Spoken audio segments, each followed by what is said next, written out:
నమస్కారం BSK news కి స్వాగతం హెడ్లైన్ చూద్దాం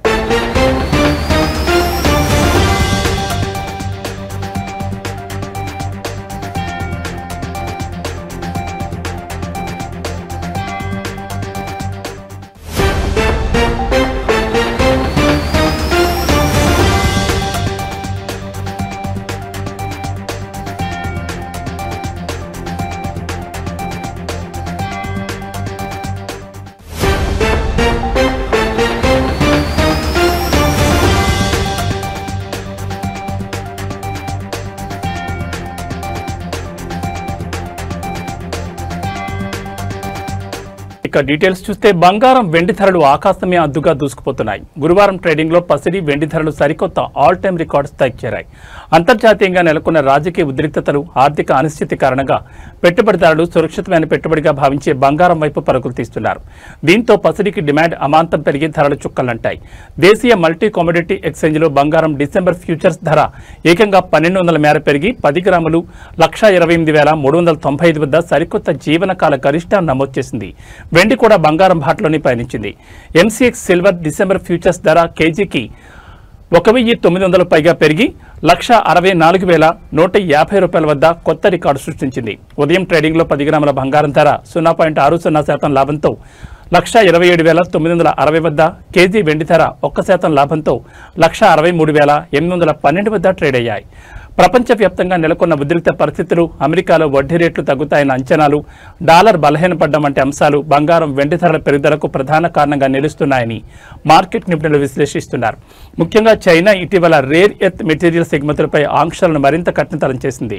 చైనా చర్యలను అమెరికా అధికారులు తీవ్రంగా విమర్శించడమే కాకుండా ప్రతీకార చర్యలు ఉంటాయని సంకేతాలు ఇచ్చారు. ఈ పరిణామాలు ప్రపంచ సరఫరా వ్యవస్థకు ముప్పుగా మారడంతో పెట్టుబడిదారులు బంగారం కొనుగోళ్లకు మొగ్గు చూపుతున్నారు. అమెరికా డాలర్ ఇండెక్స్ 0.1% తగ్గి వారం రోజుల కనిష్టానికి చేరడం కూడా పసిడికి కలిసొచ్చింది. డాలర్ బలహీనపడడంతో ఇతర కరెన్సీలలో బంగారం ధరలు చౌకగా మారతాయి. దీంతో విదేశీ ఇన్వెస్టర్ల నుంచి డిమాండ్ పెరుగుతుంది. ఈ ఏడాది ఇప్పటివరకు బంగారం ధర ఏకంగా 61% పెరగడం గమనార్హం. అమెరికాలో షట్డౌన్ కొనసాగితే ఈ వారం విడుదల కావాల్సిన ద్రవ్యోల్బణం, రిటైల్ అమ్మకాల వంటి కీలకమైన ఆర్థిక డేటా వాయిదా పడొచ్చని నిపుణులు అంచనా వేస్తున్నారు.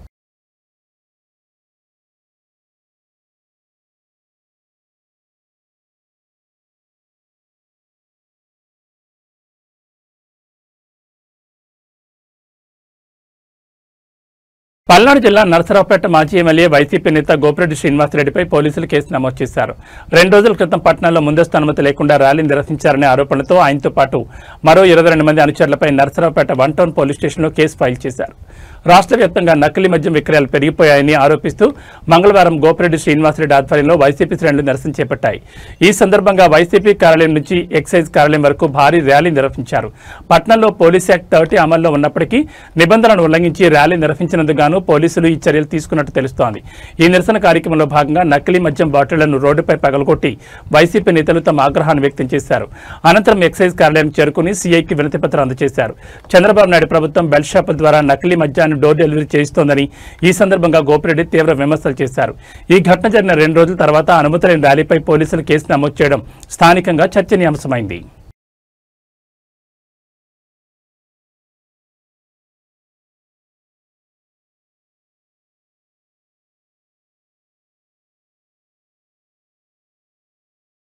సుప్రీంకోర్టులో తెలంగాణ ప్రభుత్వానికి చుక్కెదురైంది. బీసీ రిజర్వేషన్లపై రాష్ట్ర ప్రభుత్వం దాఖలు చేసిన స్పెషల్ లీవ్ పిటిషన్ను సర్వోన్నత న్యాయస్థానం కొట్టేసింది. 50% రిజర్వేషన్లతోనే ఎన్నికలకు వెళ్లండని ప్రభుత్వానికి సుప్రీంకోర్టు సూచించింది. కావాలనుకుంటే పాత రిజర్వేషన్లతో ఎన్నికలకు వెళ్లొచ్చని పేర్కొంది. స్థానిక ఎన్నికల్లో బీసీలకు 42% రిజర్వేషన్ కల్పిస్తూ జారీ చేసిన జీవో 9పై హైకోర్టు విధించిన స్టేను సవాల్ చేస్తూ ఇటీవల తెలంగాణ ప్రభుత్వం సుప్రీంకోర్టులో ఎస్ఎల్పీ దాఖలు చేసిన విషయం తెలిసిందే.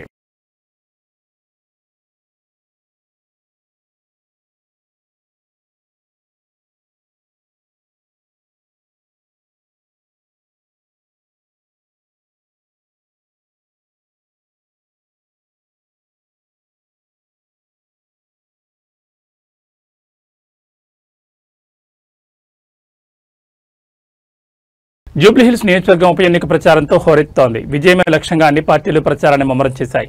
మాజీ మంత్రి బీఆర్ఎస్ ఎమ్మెల్యే మల్లారెడ్డి తనదైన శైలిలో ప్రచార బరిలోకి దిగి అందరి దృష్టిని ఆకర్షిస్తున్నారు. బీఆర్ఎస్ అభ్యర్థి మాగంటి సునీతకు మద్దతుగా ఆయన చేపట్టిన వినూత్న ప్రచార విధానం స్థానికంగా ఆసక్తి రేపుతోంది. రొటీన్ ప్రసంగాలు, సభలకు భిన్నంగా ఆయన నేరుగా జనంలోకి వెళ్లి వారి పనుల్లో పాలుపంచుకుంటున్నారు. ప్రచారంలో భాగంగా ఈ రోజు జూబ్లీహిల్స్లోని ఓ టిఫిన్ సెంటర్లోకి అకస్మాత్తుగా వెళ్లిన మల్లారెడ్డి అక్కడున్న వారిని ఆశ్చర్యపరిచారు. వెంటనే గెరటి చేతపట్టి స్వయంగా పెనంపై దోశలు వేయడం ప్రారంభించారు. అక్కడికి వచ్చిన వారికి దోశలు అందిస్తూ మాగంటి సునీతకు ఓటు వేయాలని అభ్యర్థించారు. ఆయన తీరుతో అక్కడి వాతావరణం సందడిగా మారింది.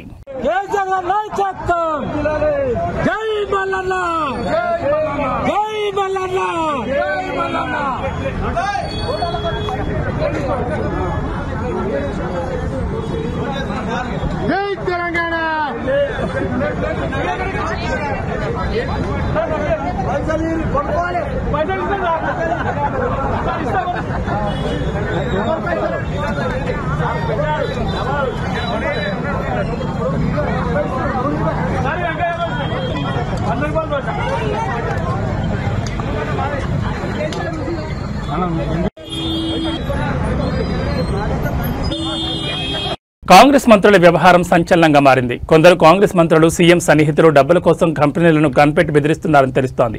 ఒకరిపై ఒకరు ఆరోపణలు చేసుకోవడంతో అసలు భాగోతం బయటపడింది.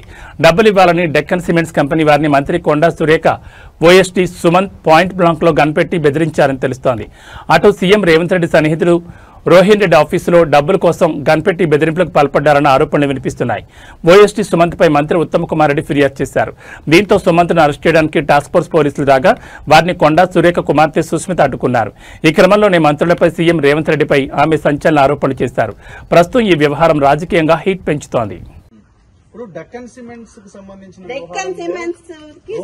రోహిన్ రెడ్డి కూడా ఎగ్జాక్ట్లీ డెక్కన్ సిమెంట్స్ అనే సంస్థలో ఇప్పుడు నేను చెప్తా అండి. ఇప్పుడు మీరు అడిగినగా exactly the correct point I tell you. ఇది సీఎంఓ నుంచి వచ్చిన ఇది సీఎంఓ. మీరు please come here I tell you. ఎందుకనంటే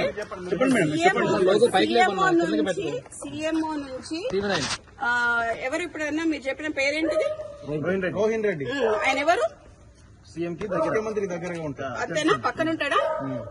ఆయన వచ్చి సుమంత్ ని ఏంటిది మ్యాటర్ అని అడిగిండు డెక్కన్ సిమెంట్స్ గురించి.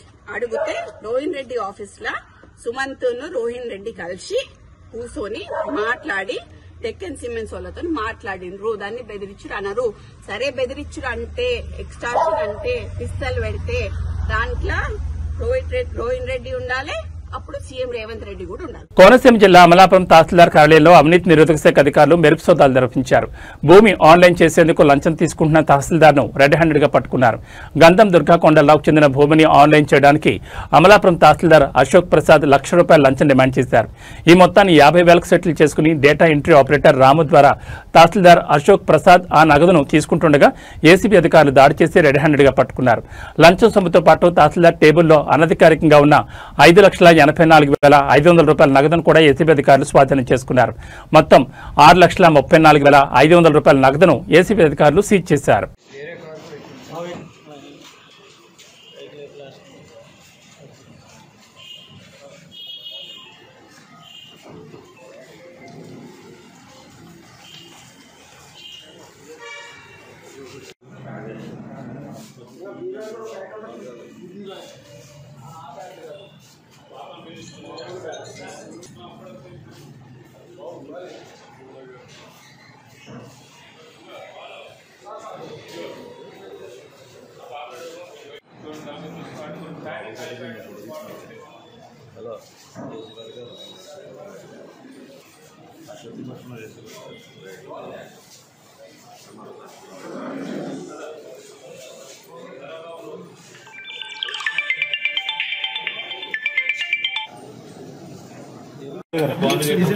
విష్ణు పెట్టావా?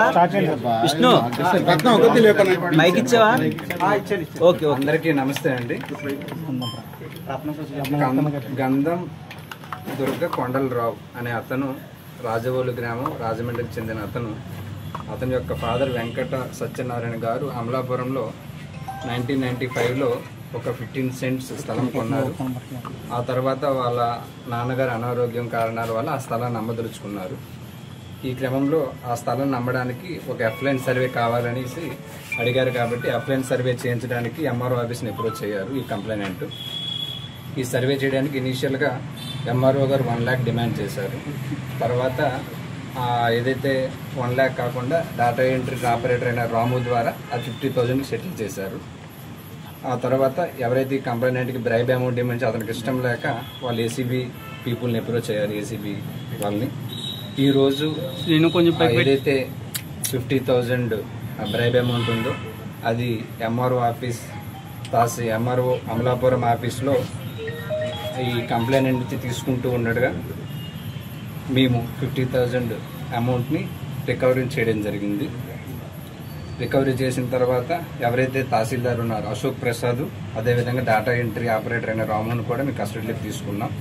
ఈ 50,000 అమౌంట్తో పాటు అన్అకౌంటెడ్ క్యాష్ 5,88,500 కూడా మేము ఎంఆర్ఓ ఆఫీస్ నుంచి రికవరీ చేశాము. ఈ ఫర్దర్గా వీళ్ళిద్దరినీ కూడా జ్యుడిషియల్ రిమాండ్కి పంపడం జరుగుతుంది. పీపుల్ అందరికీ రిక్వెస్ట్ ఏంటంటే ఎవరైనా సరే గవర్నమెంట్ సర్వెంట్స్ మళ్ళీ బ్రైబ్ అమౌంట్ డిమాండ్ చేస్తే ఏసీబీ పీపుల్ని అప్రోచ్ అవ్వాల్సిందిగా మీ అందరికీ కూడా రిక్వెస్ట్ చేస్తున్నానండి. Thank you sir. ఈ అమౌంట్ 5 lakhs ఎక్కడి నుంచి? అది అన్అకౌంటెడ్ క్యాష్ ఆఫీస్ నుంచి రికవరీ చేయడం జరిగింది. అది ఎలా వచ్చింది అవన్నీ కూడా మేము ఐడెంటిఫై చేస్తామన్నమాట. టోటల్గా మాకు ఈరోజు ఈ trap amount 50,000 and unaccounted cash 5,88,500 ఈ రెండు కూడా మేము రికవరీ చేయడం జరిగిందండి. టోటల్ 6,38,500. Thank you. నంద్యాల జిల్లా డోన్లో కానిస్టేబుల్ ఆచారి చేతివాటం ప్రదర్శించాడు. శ్రీరామ్ నగర్లో అంగట్లో కూర్చున్న ఒక మహిళ మెడలోంచి 5 తులాల బంగారు చైన్ను బలవంతంగా లాగేందుకు ప్రయత్నించాడు. మహిళ కేకలు వేయడంతో స్థానికులు అతన్ని పట్టుకుని దేహశుద్ధి చేశారు. సమాచారం అందుకున్న పోలీసులు ఘటనా స్థలాన్ని చేరుకుని కానిస్టేబుల్ ఆచారిని అరెస్ట్ చేసి స్టేషన్కు తరలించారు. ఈ ఘటన స్థానికంగా కలకలం సృష్టించింది.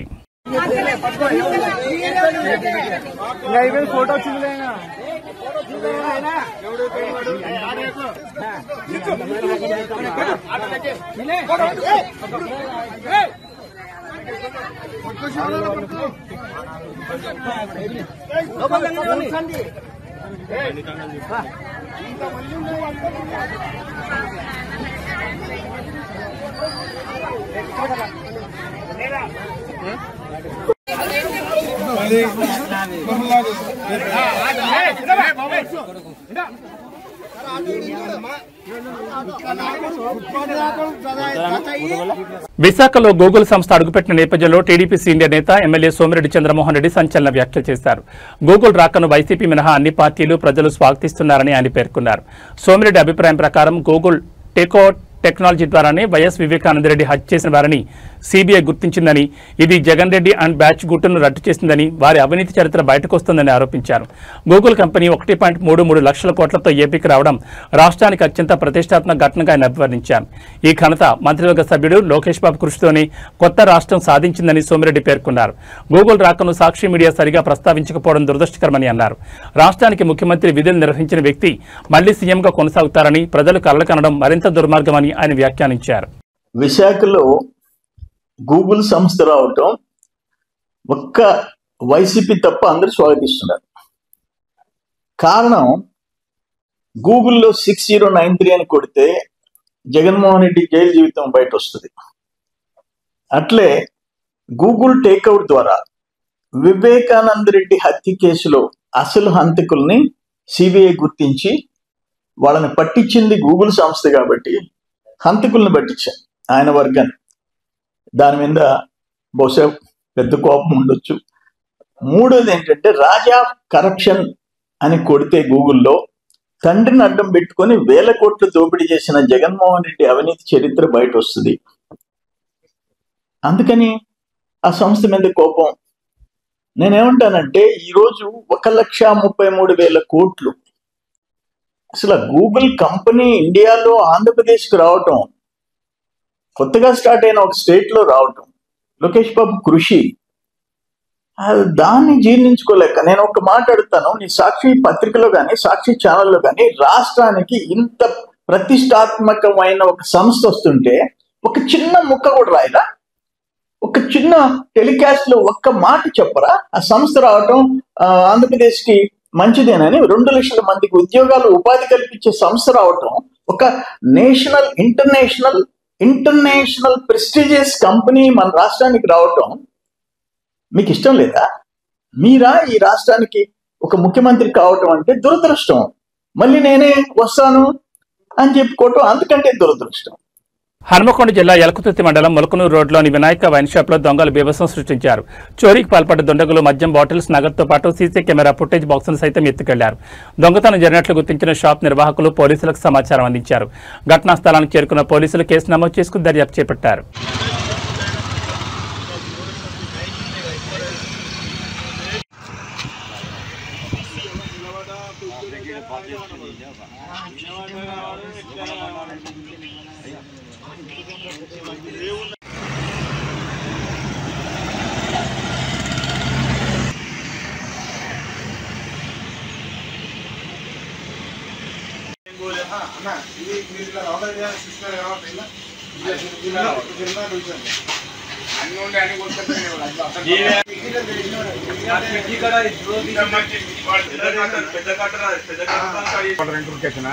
తర్వాత కాల్ చేస్తా. దాంట్లో దొంగలు పడిన ఉరికెచ్చినా తర్వాత మాట్లాడు.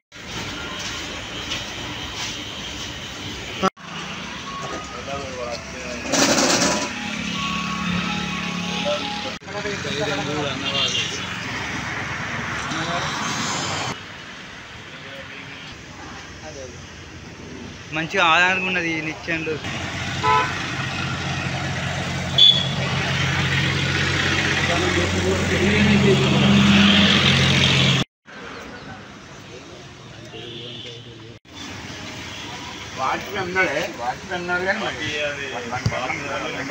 అది ఎంత మనిషి పట్టే మందే కట్ చేసాం మీదకి లేదన్నా.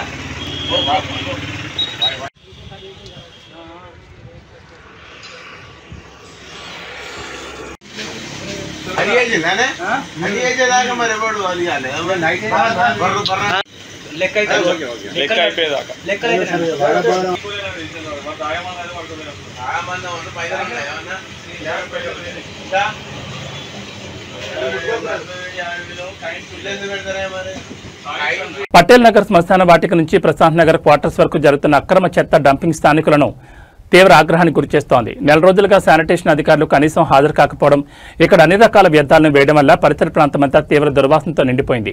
ఈ మార్గంలో రాకపోకలు సాగించే ప్రజలు దుర్గంధంతో తీవ్ర ఇబ్బందులు పడుతున్నారు. జీహెచ్ఎంసీ అధికారులు కనీస జాగ్రత్తలు కూడా పాటించడం లేదని స్థానికులు వాపోతున్నారు. ప్రజలు పలుమార్లు అధికారులకు ఫిర్యాదు చేసినా ఎటువంటి స్పందన లేకుండా పోయిందని ఆందోళన వ్యక్తం చేస్తున్నారు. చెత్త వేస్తున్న వారిపై చర్యలు తీసుకోవడానికి సీసీ కెమెరాలు గానీ ఇతర పర్యవేక్షణ గానీ లేదని స్థానికులు ప్రశ్నిస్తున్నారు. స్వచ్ఛ భారత్ అంటే ఇదేనా? స్వచ్ఛ హైదరాబాద్ అంటే ఇంతకన్నా దారుణమా అని ఆగ్రహం వ్యక్తం చేస్తూ ఇప్పటికైనా అధికారులు మేల్కొని తగిన చర్యలు తీసుకోవాలని డిమాండ్ చేస్తున్నారు.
హనుమకొండ జిల్లా ఎలకుతుర్తి మండలం ములకనూరు రోడ్లోని వినాయక వైన్ షాప్ లో దొంగలు బీభత్సం సృష్టించారు.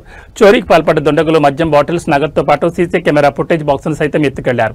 దొంగతనం జరిగినట్లు గుర్తించిన షాప్ నిర్వాహకులు పోలీసులకు సమాచారం అందించారు. ఘటనా స్థలానికి చేరుకున్న పోలీసులు కేసు నమోదు చేసుకుని దర్యాప్తు చేపట్టారు.